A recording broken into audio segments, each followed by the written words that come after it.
Welcome, traveler, to Sleepy Gamer Stories. Here, we drift through the worlds of our favorite games, retelling their adventures like bedtime tales. If you enjoy relaxing with us, don't forget to gently tap the like button and share in the comments which story you'd love to hear next. And of course, you're always welcome to subscribe, so you never miss another journey before sleep.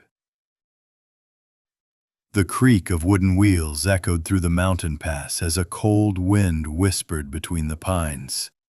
Snowflakes drifted gently, and the prisoner wagon rattled along the narrow road. You sat bound beside strangers, all fated for the same uncertain end. One wore fine blue armor, proud and silent, his piercing eyes marking him as someone important. Another muttered curses, trembling in fear. Across from you, a strong man with a thick Nord accent tried to keep the mood steady, telling the others that their fates were tied together now. The wagon pressed on, hooves crunching against frozen ground, heading toward a small town called Helgen.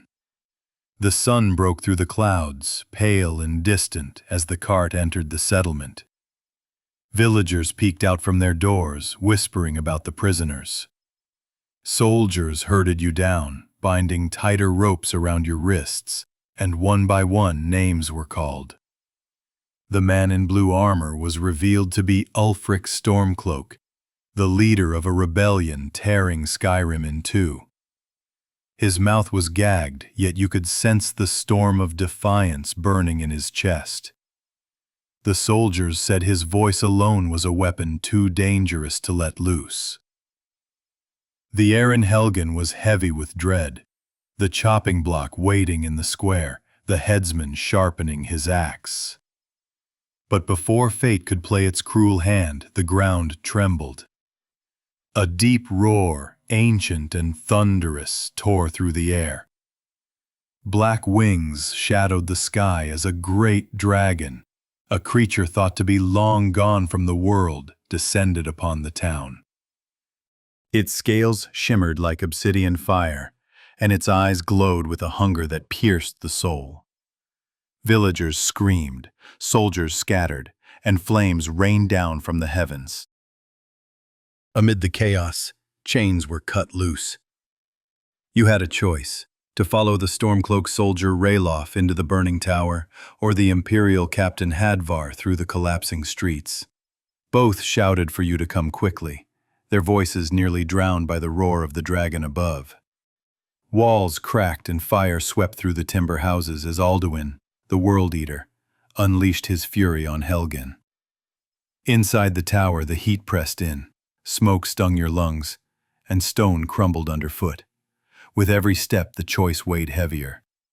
Whether you ran with Ralof and his fierce rebellion, or with Hadvar and the Order of the Empire, both paths led only one way: through fire, through ruin, into freedom. And as the dragon's shadow fell across you once more, its wings blotting out the pale sun, you understood one thing: your life, once ordinary, had just been pulled into the center of a legend. The smoke of Helgen still clung to your clothes as you stumbled into the wilds of Skyrim. The dragon's roars faded into the distance, replaced by the softer sounds of rushing rivers and rustling trees. Ralof or Hadvar, whichever one you had chosen, kept a steady pace beside you, guiding you away from the destruction. The path wound through rocky cliffs and pine forests, the air crisp but sharp with the memory of fire. At last, you reached the village of Riverwood, a humble place of sawmills, farm plots, and wooden homes tucked safely by the riverbank. The villagers listened in shock as your companion told them of Helgen's fall and the black dragon that had descended from the skies. Few believed such creatures could return, yet the fear in his voice and the ash still smoldering on your clothes made the truth undeniable. Riverwood's people gave you bread and a place to rest, but they urged you onward. This danger was far greater than their small town could bear. Your path led north to Whiterun, a proud city rising from the plains, its wooden halls gleaming under the sun. The road stretched long, guarded by stone watchtowers and patrolled by weary soldiers. Farmers pushed carts of goods, children played in the grass, and you began to sense the fragile peace of Skyrim, a land torn by civil war, now shaken by something far worse. At Whiterun, the great gates opened, and you entered the bustling market, where merchants shouted over one another, selling meats, furs, and trinkets from far-off lands. The stone steps climbed toward Dragon's Reach, a massive hall perched high above the city, built long ago to trap dragons. There, Jarl Balgruf sat upon his throne. His voice was calm yet edged with worry as he listened to your tale of Helgen's fall. A dragon attacking in this age? It was unthinkable. Yet his people were in danger. He promised soldiers would be sent. But first, he needed proof of your courage. And so, you found yourself traveling to the watchtower near the edge of Whiterun's hold. Smoke curled into the sky, cries of terror rising as another dragon descended. The soldiers broke ranks, fear overwhelming them. But you stood firm. The dragon's scales glinted in the light. Its wings beat the air into storms, and its fiery breath set the earth ablaze. With sword, bow, and spell, you fought alongside the guards until at last the beast fell, its massive body crashing to the ground. Yet, death was not the end. The dragon's body burned away in a strange light, and its essence, its very soul, surged into you. A voice thundered in your mind, ancient and powerful. Huh! Without thought, you opened your mouth, and a word of the dragon tongue burst forth. A shout. Huh! A thuum. The voice of the Dova. The soldiers stared in awe. Whispers spread quickly through the land. You were not just a survivor. You were Dragonborn, heir to an ancient power, bound now to the fate of Skyrim itself. Word of your power spread like fire across Skyrim. Whispers carried through taverns and marketplaces, reaching even the coldest corners of the land. The Dragonborn had returned. Yet with this gift came a summons. From the distant mountain known as the Throat of the World, a voice thundered across the sky, shaking every stone and heart that heard it. The Greybeards had called for you. The journey was long, winding through villages and across rivers, until at last you stood at the base of the 7,000 steps leading to High Hrothgar. The air grew thinner with each step, the mountain winds howling as if testing your resolve. Pilgrims left offerings at shrines carved into the stone, praising Kine and the wisdom of the Greybeards. As you climbed higher, snow bit at your face, and the path became treacherous. Yet still, the voice in your heart urged you onward. At the peak stood High Hrothgar, silent and ancient, its great doors opening to reveal monks draped in gray. They spoke rarely, their words heavy with power, and welcomed you as one foretold. Their leader, Master Arngir, explained what you had become. Dragonborn, a mortal blessed with the soul and voice of the dragon. They taught you the words of power, showing you how to breathe storms from your very lungs. With each shout, the ground trembled, and the mountains seemed to answer back. But your training was not yet complete. They sent you on a trial to prove your strength, to recover the horn of Jurgen Windcaller, a sacred relic lost in the depths of ancient ruins. The Greybeards warned that the path would not be easy, but if you succeeded, you would earn your place as the true voice of the Dragonborn. With their blessing, you left the monastery behind, the peak fading into the clouds as you descended. Below, the world of Skyrim awaited, full of jagged ruins, hidden tombs, and enemies who had already begun to take notice of your growing power. Your destiny was no longer whispered. It was shouted from the mountain itself. The air was still thin as you descended the throat of the world, your breath forming white clouds in the cold. Every step echoed with the lessons of the Greybeards. Arngir's voice lingered in your ears, calm but powerful, explaining how the voice was not mere shouting. It was the very language of creation. With every word you pulled at the raw fabric of the world. The shouts they taught you came quickly, almost as though you had always known them. Unrelenting force, whirlwind sprint, the beginnings of fire breath. Each one surged from your chest like the heartbeat of a dragon. Even the monks, calm and disciplined, looked at you with a mix of awe and caution. But their test loomed before you. The horn of Jurgen Windcaller, an ancient relic tied to the founder of their order, had been lost for centuries. To prove yourself, they tasked you with finding it. You were no longer a simple traveler. Now, the fate of legends rested in your hands. The road stretched wide as you left Ivarstead behind, winding through rolling hills, dark forests, and crumbling watchtowers. Wolves stalked the path, and bandits prowled the ruined forts. At night, the auroras shimmered above, casting the land in ghostly greens and blues. Skyrim felt both alive and ancient, every shadow whispering stories of heroes long dead. Your journey led to the marshes of Hjalmarch, where the land itself seemed tired. Swamps stretched in every direction, fog curling thick and low, lanterns from distant farmhouses flickering like will-o'-the-wisps. The air reeked of damp earth and decay, and strange hisses echoed through the reeds. Somewhere out there, the tomb of Ustengrav waited, carved deep into the ground and filled with secrets not meant for the living. Inside, the ruins swallowed you in silence. The walls were slick with moss, carved with the symbols of the Nords, and scattered with bones of the long dead. Draugr stirred in their coffins, eyes glowing faint blue as they shambled toward you with rusted axes and swords.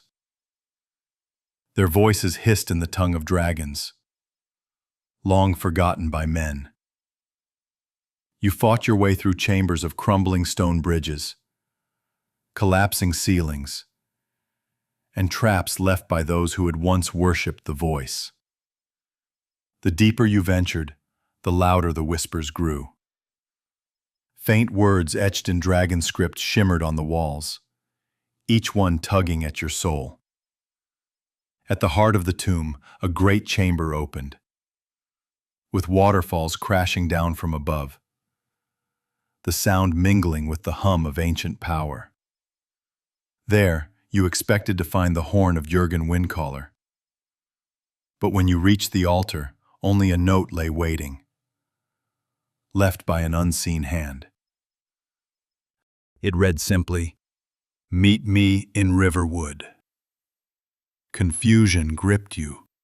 Who would dare take the Greybeards' sacred relic? And why leave you a message? You left Ustengrav weary but alive, carrying not a horn, but a mystery that pulled you into a far deeper struggle than you could imagine. Skyrim's fate was becoming tangled with your own.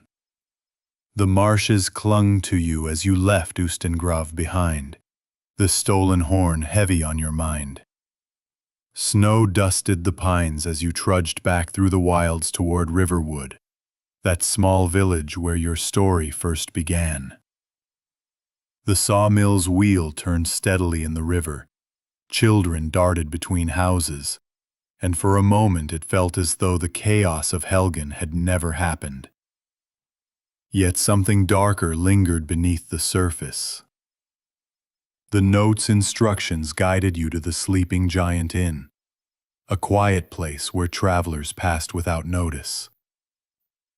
There, the innkeeper, Delphine, revealed herself not as a simple innkeeper, but as a blade, one of the last of an ancient order sworn to protect Tamriel from dragons. She had taken the horn to test you, to see if you truly were Dragonborn. And now, convinced, she spoke plainly. Dragons had returned to Skyrim. Not merely by chance, but resurrected, one by one, pulled from their graves by Alduin himself, the World Eater. Her voice was steady, but her eyes betrayed urgency. She believed you were the only one who could stop him. To prove her words, she asked you to follow her to Kyne's Grove, where a dragon's grave lay still beneath the earth. Together, you traveled east, across the snowbound roads, the wind sharp and biting against your cheeks. Delphine moved with a warrior's grace, cautious but certain, while you felt the weight of destiny pressing closer with every step. At last, the village of Kyne's Grove appeared, perched on a ridge above frost-covered plains. But before you could reach the warmth of its mead hall, the air shook with an earth-splitting roar. You climbed the hill, and there, before your eyes, the impossible unfolded. The black dragon, Alduin himself, descended from the storm. His wings blotted out the moonlight, and his voice, spoken in the dragon tongue, rattled through the bones of the world. He circled above the burial mound, chanting words older than time itself. The ground shuddered, cracks splitting across the frozen earth, and from the grave beneath, bones clawed their way upward. Shattered ribs, ancient skull, wings of dust. The remains of a long-dead dragon rising once more. Alduin breathed upon it, fire and darkness twisting into its corpse, and with a deafening roar, the creature's flesh knit back together. Its scales gleamed red and gold in the firelight, and it stood reborn, alive again. Delphine whispered in awe, her fear masked by grim determination. You see? He's bringing them back. The resurrected dragon spread its wings and roared into the night. But this time, you did not flinch. The voice surged in your chest. Steel in hand, shouts at the ready. You met it head on.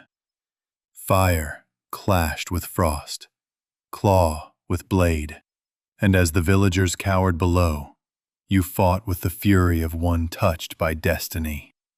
At last, your strike landed true. The dragon fell, its body burning away in a swirl of light that rushed into you, filling your veins with its ancient essence. The villagers gasped. Delphine stared in stunned silence. The prophecy was real. You were Dragonborn. Alduin had escaped into the storm, his plans unfolding faster than anyone could stop. Yet now, Delphine stood at your side.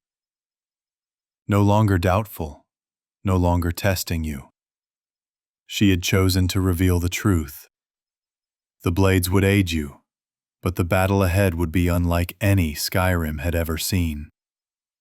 And as the wind swept across Kyne's Grove, carrying with it the echoes of your shout, you felt it. The world was watching, waiting to see if you could stand against the World Eater himself. The night after Kyne's Grove was restless. The fire in the inn flickered low, yet sleep would not come. Each time your eyes closed, you saw Alduin's wings blotting out the stars, his voice raising the dead from their graves. Delphine sat across from you, sharpening her blade, her face half hidden in the glow of the hearth. At last, she spoke. If Alduin had returned, then someone must know more. Someone who had been watching from the shadows. The Thalmor. The Thalmor were no strangers to Skyrim's people. Their golden armor gleamed wherever they walked, and their presence was always followed by whispers of fear and resentment. They were enforcers of the white gold concordat, silencing the worship of Talos, breaking the spirit of the Nords. And yet, Delphine believed they knew something deeper, that the return of the dragons was no accident. If anyone had records of such secrets, it was them. But the Thalmor embassy was no place for casual visitors. Tucked into the mountains north of Solitude, it was guarded by walls of stone, lit by torches, and filled with some of the most dangerous agents in Tamriel. Getting inside would require trickery, skill, and more than a little luck. Delphine had a plan. You would attend a gathering at the embassy, slipping in under the guise of a guest, while she arranged a distraction to give you freedom to move in the shadows. The night of the infiltration, the embassy loomed before you, lanterns glowing against the cold sky. A carriage delivered you to the gates, your borrowed finery hiding the steel of your resolve. At the door, guards searched with sharp eyes, but your forged papers carried you through. Music played faintly in the hall, goblets of wine in every hand. Yet the air was suffocating with suspicion. The Thalmor moved like hawks, watching, calculating. Then, at the moment Delphine's distraction sparked chaos, you slipped away into the depths of the embassy. Behind doors meant never to be opened. You found scrolls and letters piled high, records of prisoners, secrets smuggled between provinces, and reports written in crisp elven script. And there, among them, confirmation. The Thalmor were searching too, searching for a man named Esbern, one of the last living blades, hiding somewhere in Skyrim. He was said to hold knowledge of the dragons, of Alduin, and of the prophecies that bound the world. But before you could gather more, the trap was sprung. Agents burst into the chamber, their blades drawn, their spells crackling with fire and frost. You fought through narrow hallways, the clash of steel echoing against stone, until smoke and shouts filled the air. At last, with the aid of one of Delphine's allies, you escaped into the night, the embassy burning behind you, your hands clutching stolen papers that could change the course of history. Back in Riverwood, Delphine read them with steady eyes. The name Esbern was repeated again and again, always tied to fear, always tied to the end of days. Somewhere in the sewers of Riften, the last blade was hiding. A man who had survived when the rest of his order fell to the Thalmor's knives. Delphine set her jaw. If we are to have any hope against Alduin, we must find Esbern. And so your path bent south, toward the lawless city of Riften, where shadows ruled the streets, and whispers of betrayal lingered in every corner. The road to Riften wound through forests and rolling hills, the trees thickening as you neared the city. Mist hung low over the marshes, and the smell of damp earth carried on the breeze. Riften was unlike the other towns of Skyrim, a city of shadows, where every coin exchanged hands twice before finding its pocket. And the Blackbriar family ruled as much as the Jarl herself. Wooden palisades leaned precariously over the lake, their reflection trembling in the dark waters below. At the gates, guards demanded coin, a toll for entry, their corruption plain in their smirks. Whether you paid or pushed through, the truth was clear. In Riften, power did not come from titles, but from control of the underworld. The marketplace brimmed with chatter and scheming, merchants offering wares while eyes darted to every purse that jingled too loudly. Beneath it all, whispers spoke of a place called the Ratway, a labyrinth of tunnels and ruins beneath the city, where thieves, cutthroats, and the unwanted dwelled. And it was there that Esbern was hiding. The Ratway greeted you with the stench of mildew and rot. Narrow corridors twisted like the roots of a dead tree, lit only by the flicker of torches mounted on crumbling walls. Rats scurried across your path, and the sound of dripping water echoed endlessly. It was a maze of broken bridges, hanging cages, and desperate men who leapt from the shadows with knives and rusted blades. Each step forward felt like walking deeper into a grave. At last you reached a heavy door reinforced with iron. Knuckles rapped against it, and a weary, frightened voice answered from behind. "Go away. I know who you are. You're here for me." Esbern. His words tumbled out in a frantic whisper, sharp and mistrustful. Decades of hiding from the Thalmor had left him haunted, suspicious of everyone. But when you spoke the truth, that you were Dragonborn, that the dragons had returned, that Delphine had sent you, his tone shifted. The fear did not vanish, but it bent beneath something stronger. Hope. The bolts slid open, and the door creaked back. There he stood, an old man with a long beard, eyes darting in every direction, carrying the weight of centuries of secrets. He moved quickly, gathering scrolls and satchels, muttering about prophecies and Alduin's return. The end has come, just as foretold. Alduin the World Eater, the beginning of the end times.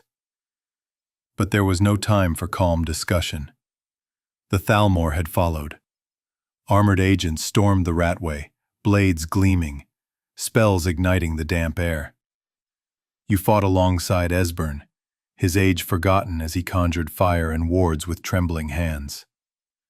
Together, you carved a path through the tunnels, every step pursued, until at last you emerged into the open air of Riften once more. Delphine was waiting. Relief crossed her face as she saw him, though it was tempered by the gravity of what came next. Esbern wasted no time.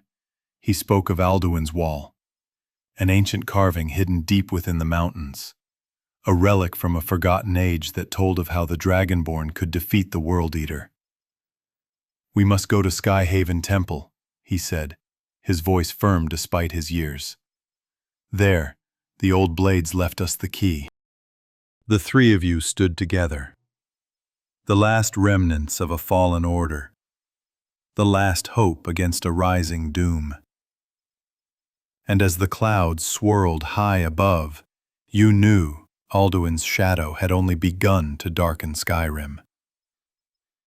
The road to Skyhaven Temple was long and dangerous, stretching westward through the jagged peaks of the Reach. Together, with Delphine and Esbern, you left Riften behind, crossing open plains, winding rivers, and villages where rumors of dragon attacks spread like wildfire. Every inn, every tavern whispered of you now. The Dragonborn, a living legend walking among them. Farmers raised their mugs in awe, children pointed wide-eyed, and soldiers spoke your name with both hope and unease. Yet Esbern's urgency never wavered. As the three of you traveled, he spoke in low, hurried tones about the ancient blades. Long before the fall of their order, they had carved their knowledge into stone, leaving behind a record of how Alduin had once been defeated. That record was Alduin's wall, hidden in a fortress called Skyhaven Temple, lost in the wilds and guarded by dangers older than living memory. Your path led through the rocky valleys of the Reach, where forsworn warriors painted in red markings watched from the cliffs. The air smelled of pine and blood as their arrows rained down, their cries echoing in the hills. You fought through ambushes, past ruined towers, and into a canyon where the Karth River rushed white with foam. At last the path narrowed into the caves of Karthspire, where the mountain itself seemed to close in around you. The cavern walls were jagged, torches casting long shadows as you descended. Forsworn guarded the way, their chants mingling with the crackle of flames, their hag-raven witches twisting the air with foul magic. Delphine fought like a storm at your side, her blade flashing, while Esbern muttered wards and incantations to shield you from their curses. Step by step, you carved your way deeper, until the air grew heavy with something older than the Forsworn. Something sacred. At the heart of the cavern, a great stone face emerged from the rock, carved with the stern features of dragons and warriors long past. This was the entrance to Skyhaven Temple, but the door was sealed by a puzzle of blood and voice, a test left behind for only the true Dragonborn. Esbern's voice trembled with reverence as he guided you. With shouts, with words of power, and with your very lifeblood, the seal broke, stone grinding as the ancient gates opened for the first time in centuries. Inside, the temple was vast and echoing, its halls lined with carvings telling the history of dragonkind. At its heart stood Alduin's wall itself, towering and sprawling, every line etched with prophecy. Esbern's eyes lit with fire as he traced the story across its surface. It showed the first Dragonborns, the ancient heroes who had faced Alduin ages ago. They had not slain him, for no mortal blade could, but instead used a shout, a forbidden cry of the voice, to tear him from the world and cast him through time. The wall was clear. If Alduin had returned, then the same power must be found again. But the knowledge of that shout was long forgotten, erased from history. Only one place still held the answer: the throat of the world, where Parthernax, the ancient greybeard dragon, had waited atop the highest peak in Tamriel. Delphine's face hardened, suspicion heavy in her eyes. Esbern's voice wavered with awe. And you stood before the wall, knowing that the path ahead would lead not only through men and their wars, but to the dragons themselves, to truths carved into the bones of the world. The firelight flickered across the stone, and for the first time, you felt the weight of the prophecy pressing down in full. You were Dragonborn. You were meant to stand where heroes once stood. And Alduin was waiting. The journey back to High Hrothgar felt heavier than before. Every gust of wind seemed to echo with the roars of dragons. Every stone step carried the weight of prophecy. Esbern's words about Alduin's wall rang in your mind. The ancients had banished the World Eater not with blade or fire, but with a shout so powerful it could rend the fabric of time itself. The Greybeards were the only ones who might know of it, and so you climbed once more into the clouds, where the air grew thin and the world stretched endlessly below.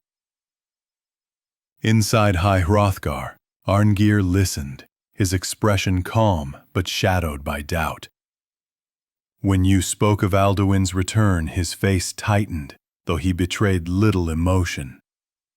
He admitted that the shout you sought, Dragonrend, was beyond the Greybeards. It was not of peace, but of hatred, born from men who had despised the dragons. Such knowledge was not kept by monks, but by one who remembered the time before.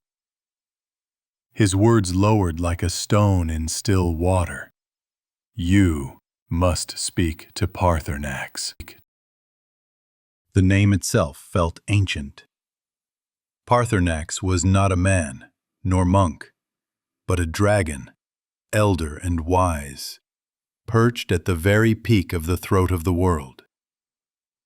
Arngir's voice trembled with respect as he spoke of him, yet Delphine's suspicion echoed in your mind. To seek the wisdom of a dragon was to step into dangerous ground. Still, the choice was clear. The Greybeards guided you to the path that led beyond the monastery, where ice storms howled and avalanches threatened to sweep away the careless.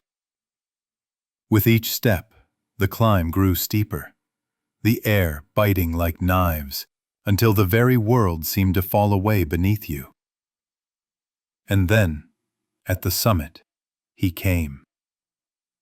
The sound of wings beating against the sky thundered across the mountain. A great shadow circled above before settling upon the peak.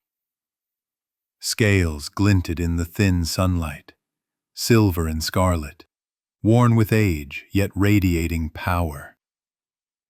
His voice rumbled deep, shaking the air as he spoke, not with fury like Alduin, but with patience and wisdom. Paarthurnax. He looked upon you with eyes that seemed to pierce through centuries. His words came slowly, in the ancient tongue of the Dova, before shifting into the language of men. He spoke of the dragon war, of how men, desperate and afraid, had once risen against the tyranny of his kind. He did not defend Alduin, nor condemn him outright. Instead, he spoke of balance, of the endless struggle between order and chaos, and the heavy burden of choice. When you asked of Dragonrend, his voice lowered. He explained what made it so powerful. It was not just a shout, but a force of mortal will. It was hatred given form, the denial of a dragon's very being. It forced the Dova to feel mortality, to feel death, weakness, and the fleeting nature of life. A thing no dragon was meant to know. But the words themselves had been lost. He could guide you, yes, but not give you what no living creature remembered. Instead, he spoke of an elder scroll, a relic outside of time itself, capable of revealing the shout you sought. To find it would be perilous, but it was the only path left. Paarthurnax's massive head lowered close, his breath warm against the frozen wind as he left you with one warning. Knowledge alone was not enough. You would need to master the will to use it. The peak of the world was silent, but for the hiss of snow on stone. And there, beside an elder dragon who had seen the rise and fall of ages, you felt the weight of destiny grow sharper still.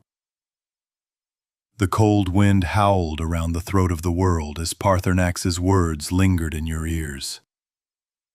He had given you truth, heavy as stone. The Dragonrend shout could be revealed only by peering into the currents of time itself. For that, you would need an Elder Scroll, an artifact so ancient and so powerful that it ignored the rules of past, present, and future. You descended from the peak with the mountain beneath your feet, your thoughts tangled with doubts. The Greybeards urged caution, reminding you that meddling with time carried dangers beyond comprehension. Delphine was sharper, her distrust of Paarthurnax clear, but even she could not deny the urgency. Esbern searched his memory, pulling threads of half-forgotten lore, until at last he named a path. The College of Winterhold. If any place in Skyrim still guarded secrets of the Elder Scrolls, it was the home of scholars and mages buried in the frozen north. The city of Winterhold clung to the cliffs like a stubborn root, much of it already claimed by the sea after a great collapse. The college, however, rose above the ruins, a spire of stone and bridges arcing impossibly over the void. Within its halls the air shimmered with magic. Apprentices studied tomes, spells lit the corridors, and whispers of forbidden knowledge echoed in hidden chambers. It was here, after patient searching, that you found direction. The Elder Scroll was not in Skyrim's libraries at all. It lay deep beneath the earth, in a place where light itself had grown weak. Blackreach. Blackreach. The very word carried dread. It was a cavern the size of a kingdom, carved by the ancient Dwemer, glowing with the eerie light of giant mushrooms and crystals. To reach it, you descended into Dwemer ruins, where gears turned endlessly, steam hissed from broken pipes, and metallic guardians stirred to life at the sound of your footsteps. Through endless halls of brass and stone, through traps and machines left behind by a vanished race, you pressed deeper until the world above was only a memory. And then, at last, the cavern opened. A hidden world stretched out before you, lit by an alien glow. Towers of brass reached into the darkness, rivers cut across stone, and in the distance, a great orb of light hung in the air like an imitation sun. The silence was broken only by the scuttle of Charis and the echoing roar of a dragon who claimed the cavern as its prison. At the heart of Blackreach, atop an ancient machine, you placed the lexicon that guided you. The gears groaned to life, and with a hiss of steam, a pedestal rose. Upon it rested the Elder Scroll, its golden case shimmering with strange light. The moment your hands touched it, a weight beyond words pressed upon you. The air shimmered, and visions rippled through your mind. Fragments of eternity, voices long dead, whispers of things that were, and things yet to be. With the scroll secured, you climbed once more to the throat of the world, where Paarthurnax waited. On the ancient stone platform, you opened the scroll, and its light poured outward, tearing the veil of time. The world around you dissolved, and suddenly you stood not in your age, but in the dragon war of old. You saw them, the ancient heroes of man, standing defiant against Alduin. Their shouts tore through the sky, their blades flashed, and their voices boomed with the power of Dragonrend. Alduin roared in fury, the force of their shout breaking him, forcing him to taste mortality. Wounded, enraged, he could not be killed. And so in desperation they used the Elder Scroll to hurl him through the fabric of time, banishing him from their age into yours. The vision faded, the light dimmed, and you returned to the frozen peak, the knowledge of Dragonrend burning in your chest. And then the sky split with a roar. Alduin himself descended, his wings blotting out the sun, his fury shaking the mountain. The battle erupted. His flames swept across the peak, scorching stone, while your shout hurled him down from the sky. For the first time, he felt the sting of mortality, his wings faltering, his strength faltering. Steel and voice met fire and claw, each clash shaking the very bones of the world. At last, battered and broken, Alduin let out a roar of frustration and fled, disappearing into the distant horizon. The peak fell silent, the snow hissing on burned stone. Paarthurnax lowered his head, his voice calm but weighted with warning. You had not slain the World Eater. You had only wounded him. He would return, and the next battle would decide not just Skyrim's fate, but the fate of the world itself. The mountain was still smoldering from Alduin's fury when Paarthurnax spoke again, his voice rolling like distant thunder.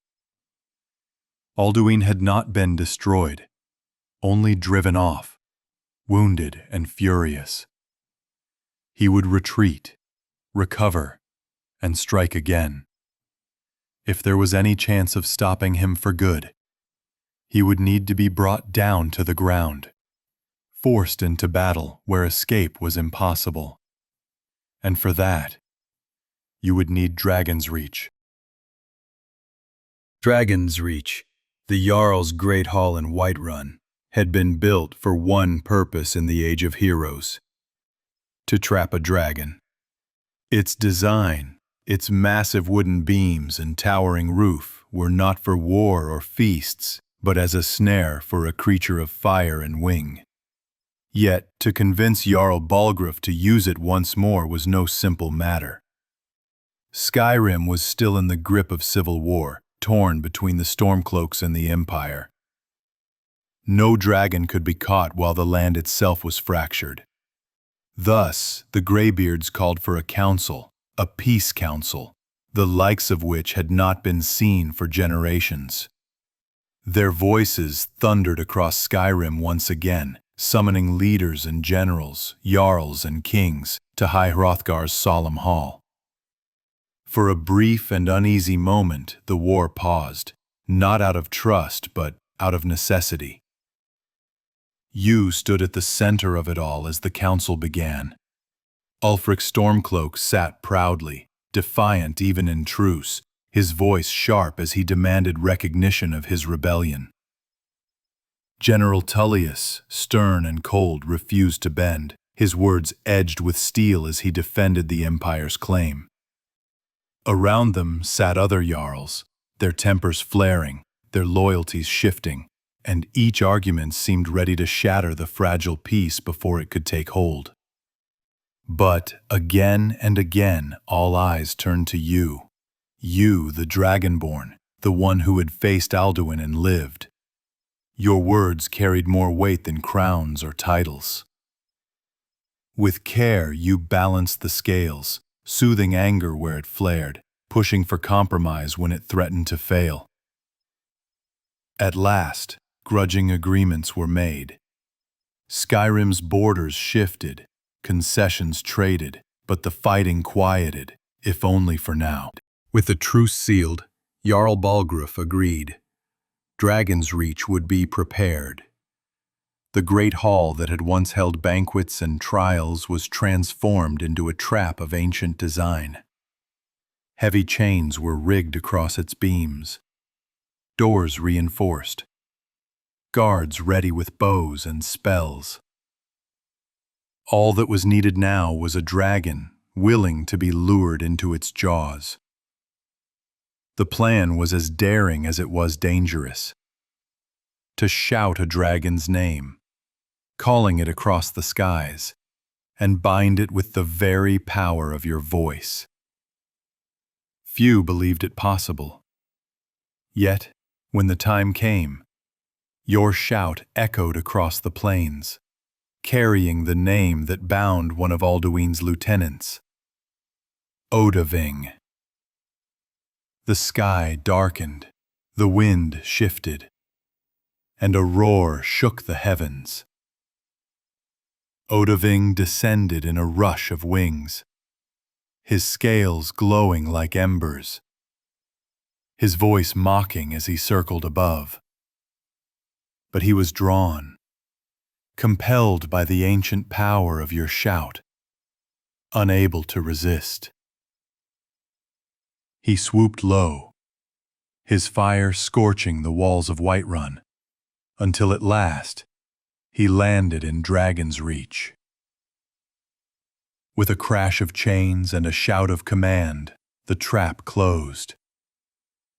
The beams groaned, the hall shook, and the mighty dragon was caught, roaring in defiance as the guards pressed back in awe and terror. You stood before him, face to face with a creature of legend, his eyes burning into yours with both fury and a strange respect. Odahviing laughed, the sound like thunder cracking stone. You are brave, Dovahkiin, brave, and perhaps worthy. You cannot defeat Alduin without me. For the first time, a dragon offered not only battle, but alliance. The chains creaked and strained in Dragon's Reach as Odahviing shifted his massive body, his eyes gleaming like molten gold. He was no helpless prisoner, no caged beast trembling at your feet. He was a dragon, proud and ancient, bound only because he allowed it. His laughter rumbled through the hall, shaking the rafters as he spoke of Alduin. The World Eater had fled to a place no mortal could reach, Skuldafn, a temple at the edge of the world, guarded by dragons and their servants. It was a gateway, he said, a door to Sovngarde itself, where Alduin devoured the souls of the dead to grow stronger. Your shout alone had bound Odahviing, but trust was another matter. Yet in his voice there was something strange, not the blind loyalty of a servant, but the measured words of a warrior weighing his options. Alduin had no love for him, nor for any dragon who bent too easily. And you, a mortal who had spoken in the tongue of his kind, who had forced Alduin to bleed, you had earned a sliver of his respect. He made his offer. Release him, and he would carry you to Skuldafn. Refuse, and Skyrim's doom would come all the sooner. The guards shouted warnings. Delphine's hand twitched toward her blade, but you knew the truth. Without Odahviing, Alduin was untouchable. With a nod, the chains were loosened. He stretched his wings wide, the force of it rattling the hall, and lowered himself so you could climb upon his back. For the first time in countless ages, a mortal rode a dragon into the skies. The wind roared as Odahviing soared upward, Skyrim's plains shrinking beneath you, mountains flashing past like jagged teeth. He carried you beyond familiar roads, beyond villages and cities, until the land itself seemed to thin. The clouds parted, and there it was, Skuldafn, a ruin of black stone perched atop a peak above the world, its towers clawing at the sky, its gates wreathed in storm. He set you down upon its ancient steps, then leapt skyward once more, his wings vanishing into the mist. Ahead, the temple loomed, guarded by Alduin's faithful. The Draugr rose from their tombs, ancient warriors clad in rusted armor, their voices hissing in the dragon tongue. Dragons circled above, their roars shaking loose snow from the cliffs. Step by step, you cut through them. Steel flashing, shouts booming, fire and frost colliding in the frozen air. Deep within Skuldafn, you found it. A portal shimmering with otherworldly light, its surface like liquid glass. Through it lay Sovngarde, the Hall of Valor, where Alduin feasted on the souls of the honored dead. But guarding the gateway stood a dragon priest, draped in ancient robes, his mask carved with cruel power. His voice shrieked with spells, his staff rained fire, his presence dark and terrible. The battle shook the temple, walls cracking, flames tearing through shadow, until at last the priest fell, his mask clattering to the stone. Breathless, scarred, yet unyielding, you stood before the shimmering light. This was no door of stone or steel. This was the veil between worlds. With one last glance at the land of the living, you stepped through. The air shifted. The weight of the world fell away, and suddenly you were no longer in Skyrim, but in a place untouched by time. Sovngarde. Endless skies of gold stretched above you. Rivers of mist rolled through fields of eternal dawn, and the voices of heroes long dead echoed across the horizon. Yet, even here, you felt it. The shadow of Alduin, the World Eater, circling above, devouring the souls of the fallen to grow ever stronger. The final battle was drawing near. The mist of Sovngarde clung to the air like a living thing, thick and suffocating. Shapes moved within it. Warriors lost, their voices hollow, their souls ensnared by Alduin's hunger. Their cries echoed faintly, not in pain, but in despair, as though all hope had been stripped from them. The golden sky above was dimmed by shadow, for high overhead, Alduin's vast wings churned the heavens. Each roar sent shivers through the realm itself, and with every pass, he devoured another soul, growing stronger with each feast.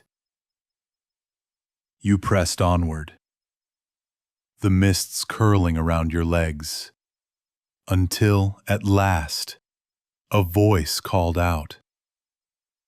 A warrior stepped forth, proud and stern, his armor etched with the marks of battles long past. Soon, the guardian of Shore's Hall barred your path. His voice rolled like thunder as he demanded proof that you were worthy to enter the Hall of Valor. No mortal could walk freely here. Only those who had earned the right through courage and might. With no other choice, you faced him in battle. His axe swung with the strength of the gods themselves, each strike shaking the ground. But your shouts and steel held firm. When at last you staggered him, soon smiled, the weight of his blows easing. He bowed his head, granting you passage. Beyond him, the Hall of Valor rose from the mist, golden and vast, its roof gleaming like the sun, its doors carved with runes that shimmered faintly in the eternal light. Within, heroes of ages long past greeted you, their laughter booming, their mugs raised high. Among them stood three whose faces you recognized from the vision of the Elder Scroll: Gurmla Goldenhilt, Hakon One-Eye, and Feldir the Old, the ancient champions who had once faced Alduin in the Dragon War. Their eyes burned with recognition, for they saw in you the same fire that had burned in them. Together you stepped out into the mist once more. The four of you lifted your voices as one, the shout tearing through the veil. The mist recoiled, banished by the force of your Thu'um, revealing Sovngarde's endless expanse. And in that clarity, Alduin descended, his wings blotting out the dawn, his roar shaking eternity itself. The battle began. Alduin's fire scorched the ground, his tail cracked like thunder, his claws rent stone. Yet the four of you stood firm. With every dragon rend he was forced down, his wings faltering, his immortality shaken. Blades clashed against his scales, shouts boomed against his roars, the sky itself trembling with each strike. Alduin fought not as a beast, but as a god of destruction, his fury boundless. Yet for all his power, he could not withstand the might of heroes united. At last your shout tore him down one final time. The ground quaked as he fell, his body writhing, his voice shrieking defiance. You struck true, and with a roar that split the heavens, Alduin's form dissolved into light, his essence unraveling. The World Eater was no more. Silence fell over Sovngarde. The mists were gone, the sky shone bright, and the souls of the fallen stood free once again. Gormla, Hakon, and Feldir bowed their heads in respect, their voices raised in praise. Soon returned, his presence calm and steady, and with a gesture he offered to return you to the world of the living. As the golden light of Sovngarde faded, his words lingered. When your time comes, you shall have a place here among the honored dead. Until then, Dragonborn, the fate of Skyrim is still yours to shape. And then you awoke upon the throat of the world. The wind cold and sharp, the sky vast and blue. Alduin was gone, but the world remained, scarred and uncertain. The prophecy had ended, yet your story was far from finished. The wind on the throat of the world had barely settled when whispers began to spread. Alduin was gone, yes, but Skyrim was not at peace. Dragons still prowled the skies, villages still burned, and the civil war raged louder than ever. And while the Greybeards spoke of reflection and Delphine urged the hunt for Paarthurnax, your own path twisted into other destinies waiting quietly in the shadows of Skyrim. In Whiterun, a whisper reached your ear. A contract sealed in blood, a family torn by loss. Rumors spoke of a boy in Windhelm, Aventus Aretino, who performed the Black Sacrament in hopes of summoning the Dark Brotherhood. His prayer was not of comfort, but of vengeance. When you arrived, the boy's eyes burned with desperation as he begged you to kill the cruel headmistress of the Honor Hall orphanage. One blade in the dark later, his chains of fear were broken, and yours had begun. It was not long before you woke to the unsettling sight of Astrid, the Dark Brotherhood's leader, standing over you. Her words were honey and steel all at once. We are your family now. Taken to their hidden sanctuary deep in the woods, you found the black hand painted on the wall, the flicker of torches revealing faces twisted by loyalty to the Night Mother. Cicero, the jester, laughed and muttered, his devotion bordering on madness. Nazir, cool and steady, spoke of contracts as casually as market deals. And Astrid, always watching, guided you into their fold. At first, the work was quiet. A merchant in Markarth, a noble in solitude, a rival caught unawares in a city street. Each contract fed the Brotherhood's hunger, and each kill bound you tighter to their creed. Silence, loyalty, family. But destiny never left your side. The Night Mother herself, her coffin a shrine carried in secret, whispered to you.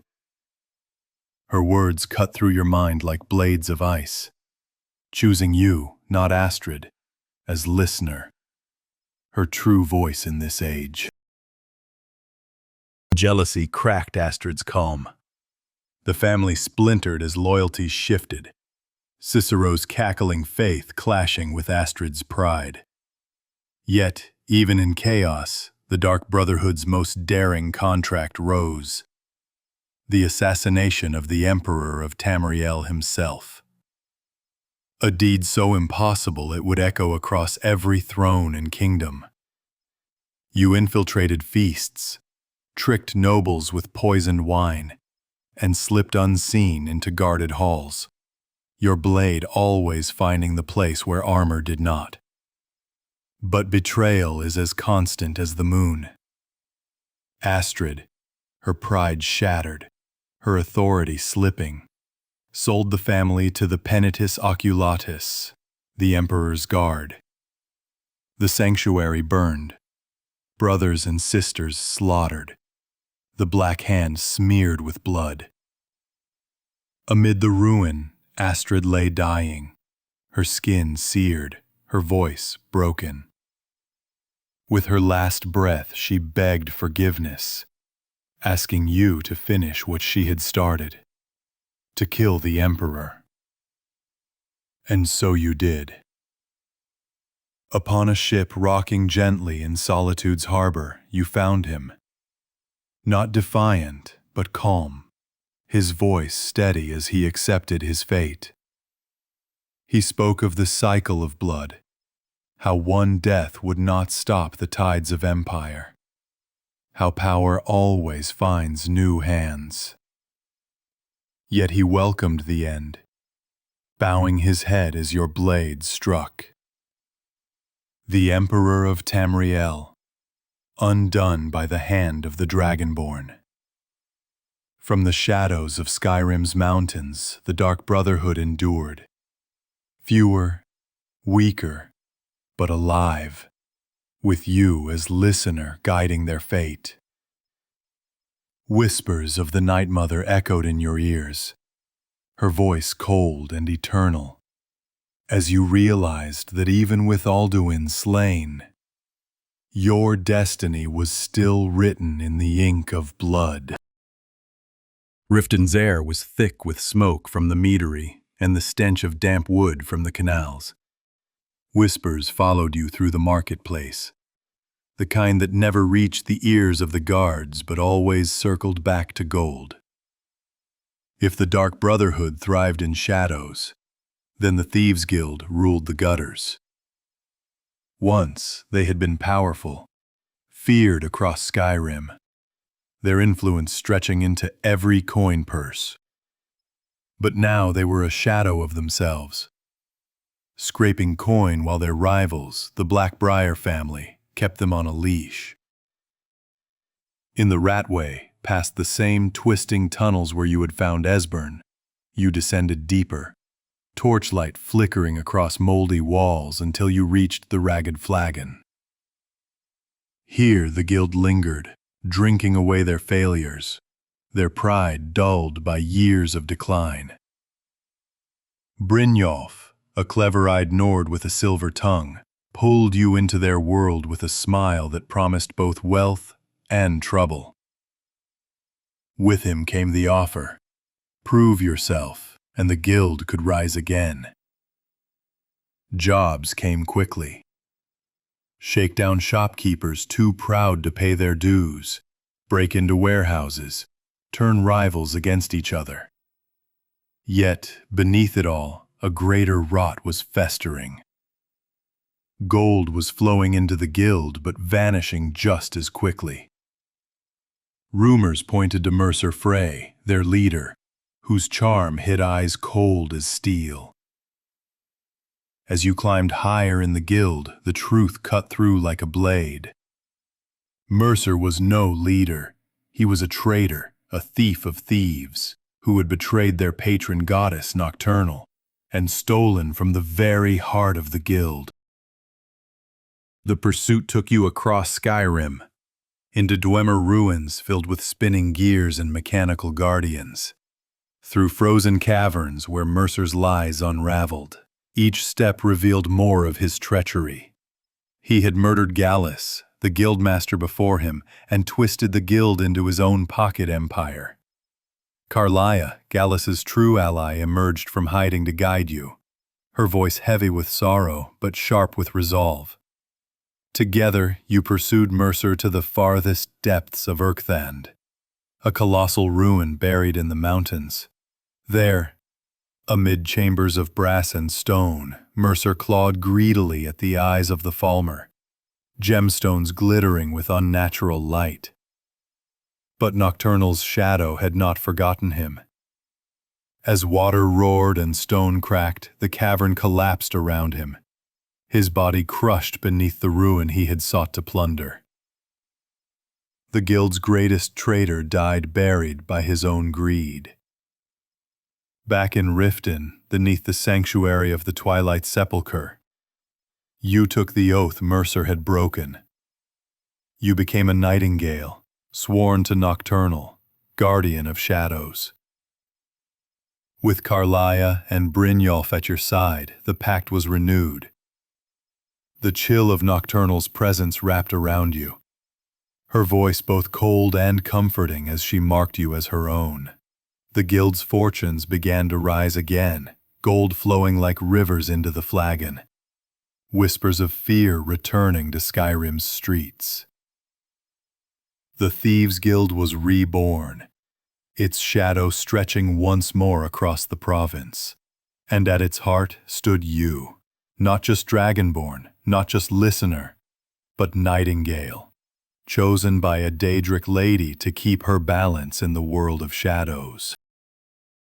But as wealth returned to Riften's depths, the streets above still shook with another power. The companions of Whiterun, warriors bound by brotherhood, whispered of trials of their own. And in their mead-soaked hall, another destiny waited for you, one written not in shadows but in blood and steel. The mead hall of Jorvaskr rang with laughter, the sound of mugs clashing and voices roaring with songs of battle. Smoke curled from the fire pit at its center, the smell of roasted meat mixing with sweat and steel. The companions of Whiterun, heirs to the legacy of Isgrimor himself, lived not as lords but as warriors, mercenaries some called them, but bound together as a family stronger than blood. When you first entered, they tested you not with words but with steel. Blades crossed in the training yard, the weight of their eyes on you as you fought, proving whether you were worthy of their circle. At their head stood Codlac Whitemane, the harbinger, his voice calm but heavy with age. Unlike the others, who boasted of glory and gold, Codlac's gaze was distant, his mind often elsewhere. He welcomed you, yet there was sorrow behind his smile.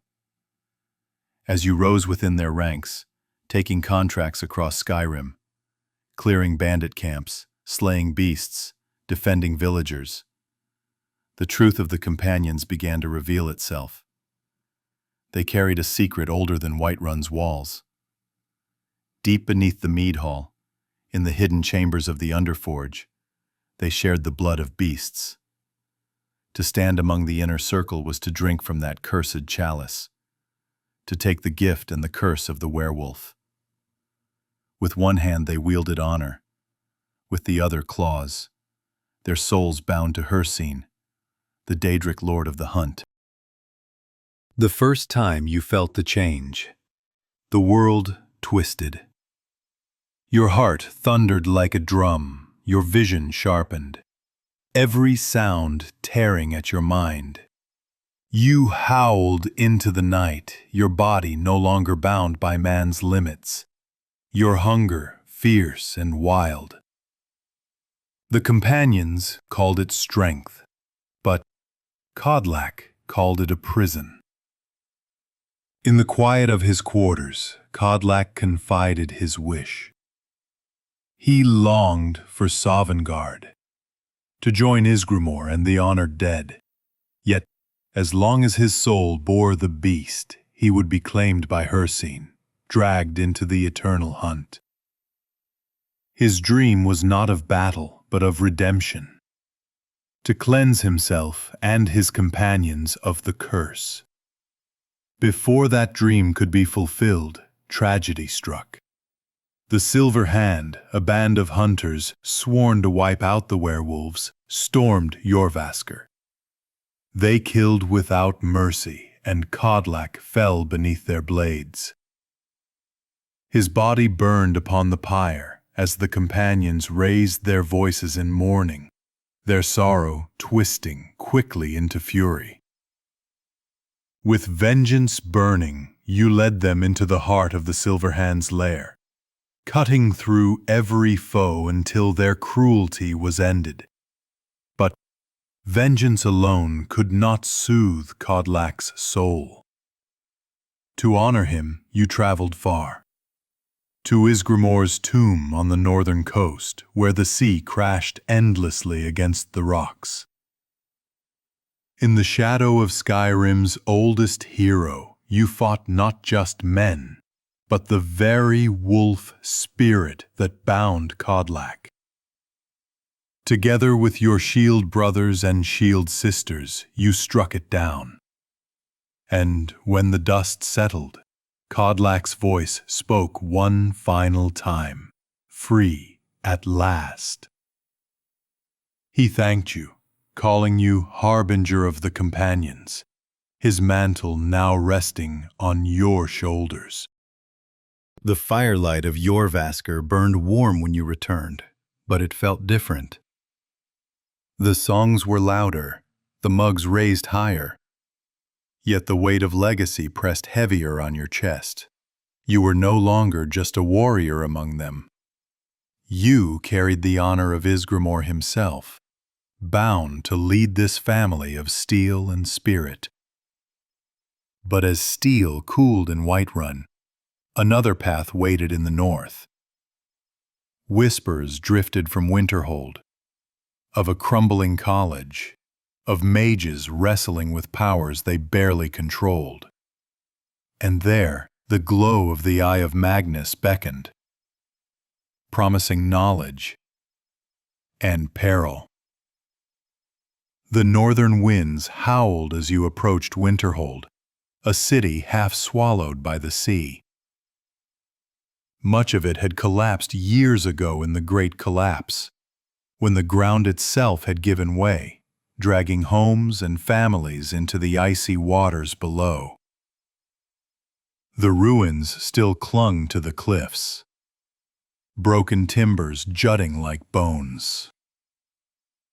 What remained of the city was little more than a husk, its people bitter and cold.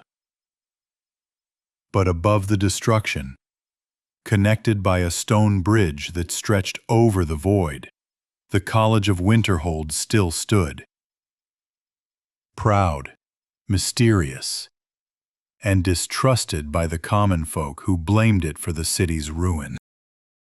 Crossing that bridge was like stepping into another world. The air shimmered faintly, heavy with unseen wards. A stern mage blocked your path, demanding proof of your worth. With spell or shout, you passed the test, and the gates of the college opened. Inside, the courtyard buzzed with arcane energy. Apprentices muttered incantations, sparks lit the air, and ancient tomes were stacked high in every chamber. Under the guidance of Master Tolfdir, your studies began humbly. Simple lessons, the binding of wards, the shaping of magicka. But beneath his patient voice lay tension. Whispers spoke of Sarthal, one of the first Nord cities, long buried beneath the snow. The college had long sought its secrets, and you were sent to explore its ruins. Deep below the earth, torchlight flickered on stone carved thousands of years ago. Draugr stirred in their tombs, their cries echoing in the frozen halls. And then you saw it. Vast, glowing, pulsing with energy. The Eye of Magnus. Suspended in air, its light filled the cavern, its surface shifting like a living storm. Even Tolfdir was struck silent, awe and fear mingling in his eyes. From that moment, nothing at the college was the same. The eye was brought to Winterhold, installed in the Great Hall, studied day and night. Yet the more the mages examined it, the more restless it became. Flashes of energy sparked from its surface, strange visions haunted your dreams, and an outsider, a robed figure of the Psijic order, appeared only to you. His voice was urgent, warning that the eye was a power beyond the college's control, a power that could unravel the very fabric of the world. And then there was Unkano, the Thalmor emissary, ever watchful, ever smug, had always stood at the edge of the college's affairs, pretending to be a guest, an observer.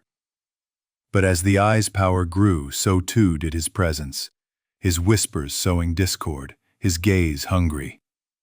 Disaster struck when the excavation of Labyrinthian was undertaken to find the staff of Magnus, said to be the only thing capable of controlling the eye. The college was shaken by magical storms, apprentices panicked, and Winterhold itself trembled under waves of energy. By the time you returned, staff in hand, Unkano had acted. He stood at the heart of the college, his hands raised, the eye of Magnus flaring with unnatural brilliance as he drew its power into himself. The walls cracked, the air split, and the mages fell back in terror. The battle with Unkano raged not with swords but with the clash of raw magicka. The eye pulsed wildly, shields of light protecting him, blasts of arcane fury raining outward. But with the staff of Magnus, you drained the eye's strength, stripping his power away piece by piece until at last he faltered. Your final strike ended him, his body collapsing beside the eye that had consumed him. The Psijic order appeared once more, their calm voices thanking you. The eye of Magnus, they said, was too dangerous to remain in Skyrim. With a gesture, they enveloped it in their magic, carrying it away to safeguard in another realm. The college was saved, and the mages, though shaken, turned their eyes to you. Archmage, they called you now, leader of their order. From warrior to thief, from assassin to archmage, your path twisted through every shadow and hall of Skyrim. And yet, even with titles and honors, the land beyond Winterhold still rumbled. War raged between Stormcloak and Empire. Dragons circled high above. And in the halls of power, both divine and Daedric, whispers called your name. The banners of Skyrim whipped in the cold wind, blue and white for the Stormcloaks, red and gold for the Empire. The land itself seemed to split along those colors. Villages whispered of raids, jarls shifted uneasily on their thrones, and soldiers marched on roads that once carried only merchants and farmers. With Alduin gone, the great war between Nord and Imperial flared brighter than ever. And once again, eyes turned to you. Not as Dragonborn, but as a warrior whose choice could tip the scales of history. In solitude, General Tullius stood stern, his voice sharp as steel. To him, Ulfric Stormcloak was not a liberator, but a murderer. A rebel who had torn Skyrim apart by killing High King Torrig with the voice itself. The Empire, he said, brought order, strength, and the chance to hold Skyrim safe against enemies beyond its borders. His words carried reason, but also the weight of chains. In Windhelm, Ulfric spoke with fire. To him, the Empire was weak, a puppet of the Thalmor who sought to strip Nords of their god, their king, and their pride. His men called him the true High King, the one who would restore Skyrim's honor. His words stirred the blood, but his gaze carried ambition as much as conviction. Whichever path you chose, the war consumed you. You marched with soldiers through snow-swept passes, battering rams crashing against gates, arrows darkening the skies. Forts burned as stormcloaks and imperials clashed, steel on steel, shouts ripping through the din of battle. Villages cheered or wept depending on whose banners were raised, and Skyrim's holds shifted like pieces on a board. At last, the war reached its breaking point. In Solitude's stone streets or Windhelm's frozen square, the final battle rang out. Soldiers fought house to house, brothers against brothers, until blood stained the cobblestones. If you stood with the Empire, Ulfric fell upon his throne, his voice silenced forever.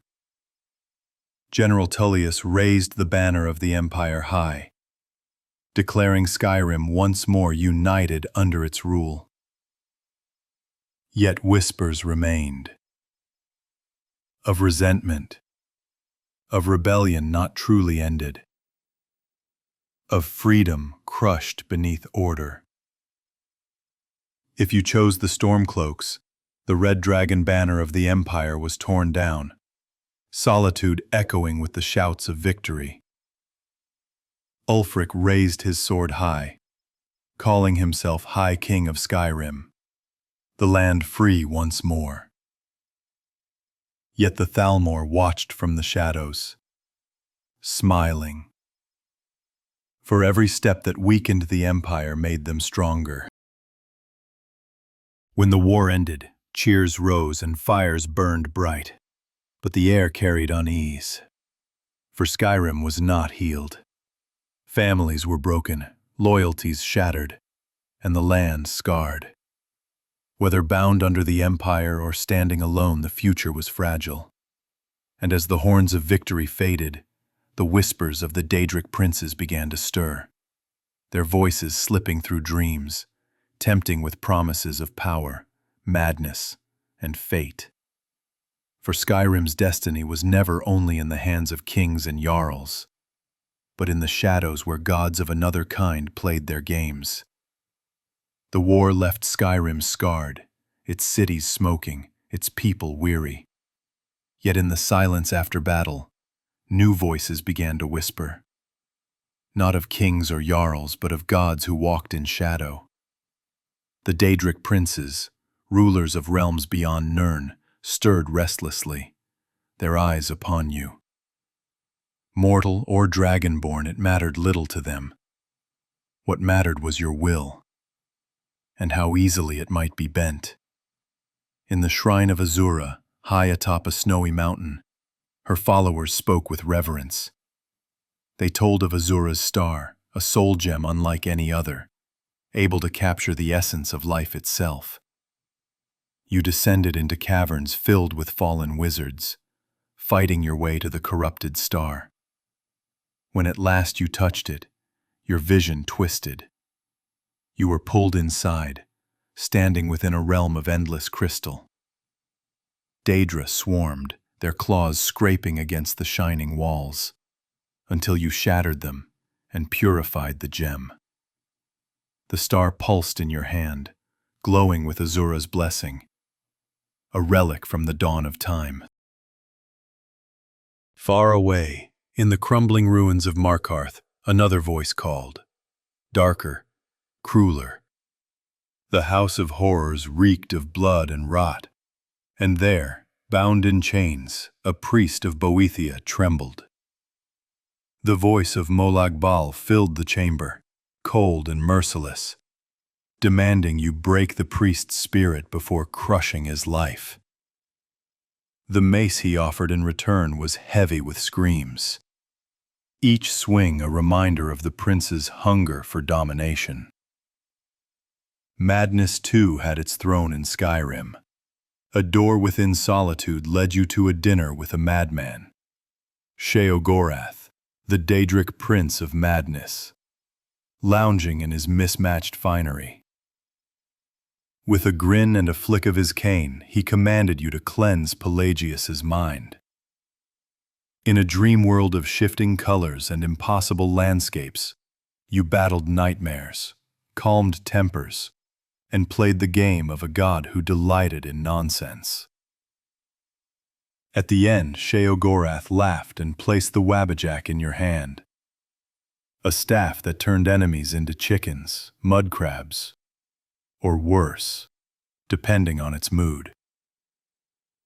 Other princes called in whispers. Meridia, her light blazing as she demanded you purge her temple of undead filth, her voice echoing with wrath as the Dawnbreaker burned in your grip. Boethia, cloaked in shadow, demanding sacrifice to prove who was strongest, her champion crowned in betrayal. Clavicus Vile, sly and smiling, offering power in exchange for your loyalty, only to bicker with his own hound, Barbas. Each path tested your will, tempting you with gifts wrapped in blood and deceit. Through them all, you carried their relics: blade, staff, mask, star. Each one a fragment of a power older than empires, each one whispering at the edge of your thoughts. You were Dragonborn, mortal, hero. Yet in Skyrim, even heroes were playthings to gods who delighted in bending fate. And as you left those shrines behind, treasures heavy on your back, another path began to stir. Not Daedra, not kings, but shadows in Skyrim's own streets. Murders in Windhelm, conspiracies in Markarth, stories whispered by common folk, as dangerous as any god's command. In Windhelm, snowflakes drifted between the timbered homes, their edges glowing faintly in lantern light. But beneath the city's quiet hum, a darker story unfolded. Whispers of the Butcher haunted its streets, a killer who left corpses in alleys, carved with ritualistic marks. The guards spoke in hushed tones. Merchants locked their doors early, and the people eyed one another with fear. As Dragonborn, you walked the frozen streets, following clues into abandoned houses, journals scrawled with madness, and bloodied altars hidden in shadows. The truth was grim. A madman sought to resurrect his mother through vile necromancy. In the end, your hand brought justice to Windhelm. The killer unmasked, the city freed of its fear, though scars of dread lingered in the alleys long after. Far to the west, in Markarth, gold gleamed on stone walls and Dwemer ruins loomed above the city. Yet even here, corruption ran deep. A simple visit to the marketplace drew you into the forsworn conspiracy. A web of betrayal spun beneath the city's surface. The forsworn, fierce warriors of the Reach whispered of freedom, while the Silverblood family tightened their grip like chains of iron. With every step, you uncovered secrets. Prisoners silenced, nobles bribed, guards twisting the law for coin. And when the trap was sprung, you found yourself in Sidna Mine, stripped of weapons, trapped in the darkness where the Silverbloods sent enemies to vanish. But stone walls could not bind the Dragonborn. With fire and voice you tore your way free, the mine erupting in chaos, your name echoing through Markarth's halls as both curse and legend. Yet even these tales were but preludes to something greater stirring across the sea. A boat moored in Windhelm's docks carried whispers of Storytime, an island scarred by ash and snow, where Dunmer and Nords carved out uneasy lives. There another Dragonborn waited, Mirok, the first. His name lingered in cultists' chants, their fanatical eyes fixed on shrines built to his memory. They sought to drag you into his master's grasp, Hermaeus Mora, the Daedric prince of forbidden knowledge. And when at last you crossed the waters and stepped upon Solstheim's blackened shores, Mirok's shadow loomed over you. He was Dragonborn like you, but twisted, corrupted, bound to Mora's endless hunger. Through ashlands and ancient barrows, through the black books that pulled you into realms of writhing tentacles and endless libraries, you chased Mirok's trail.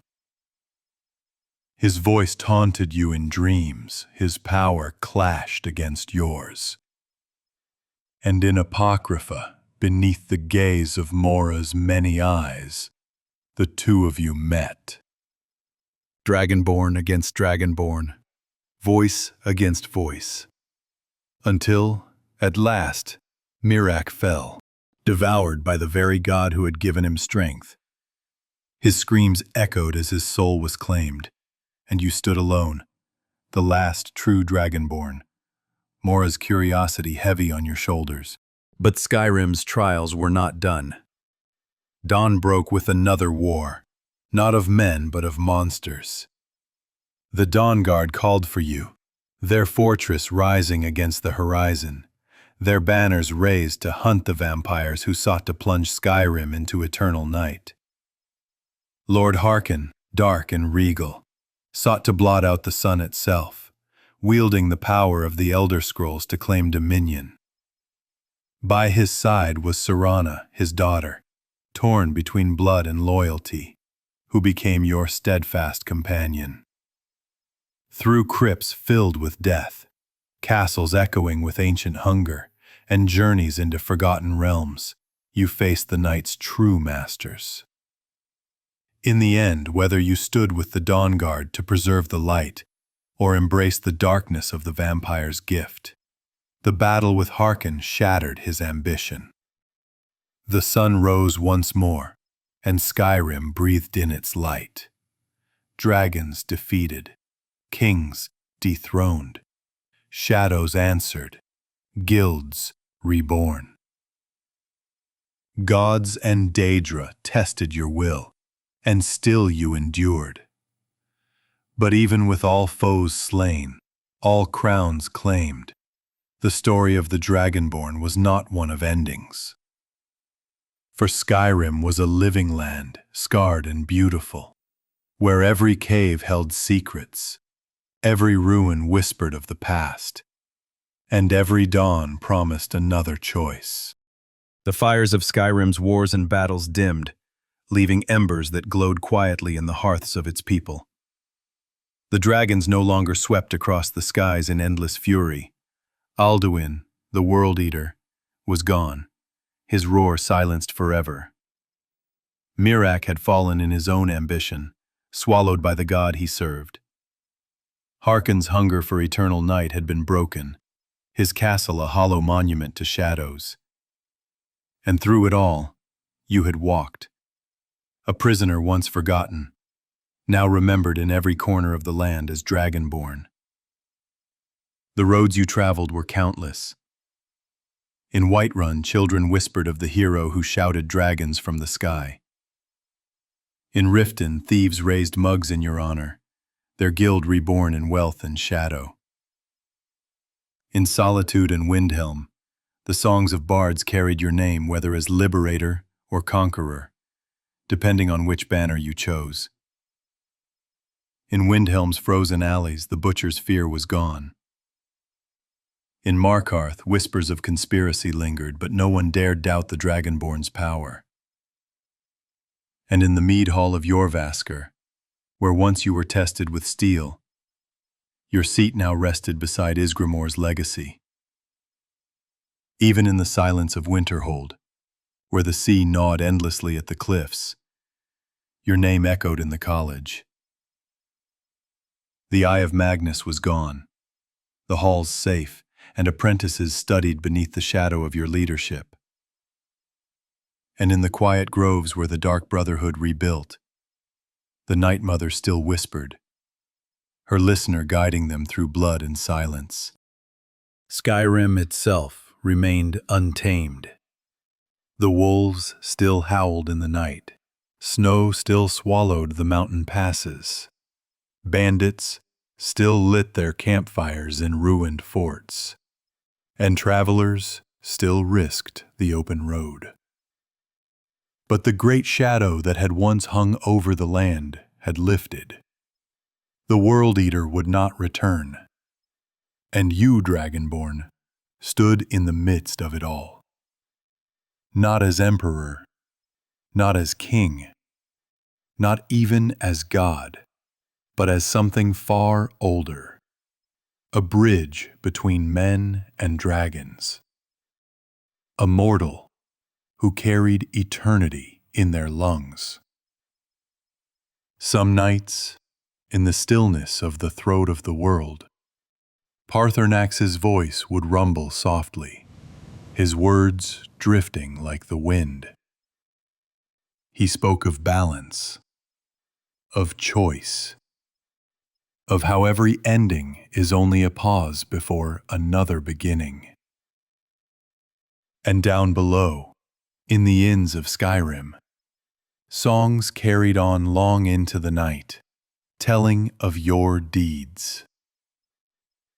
The world still turned, and Skyrim still breathed.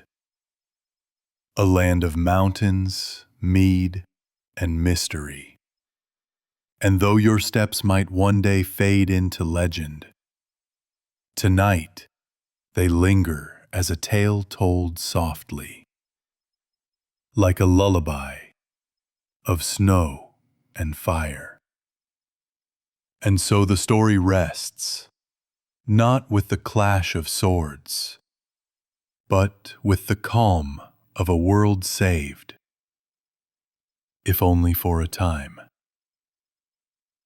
The Dragonborn's journey ended as all journeys do, not with a final shout, but with peace in the silence after. As the story rests for tonight, may your dreams be calm and your adventures endless. If this tale carried you towards sleep, let us know by liking the video and sharing your favorite moment in the comments below.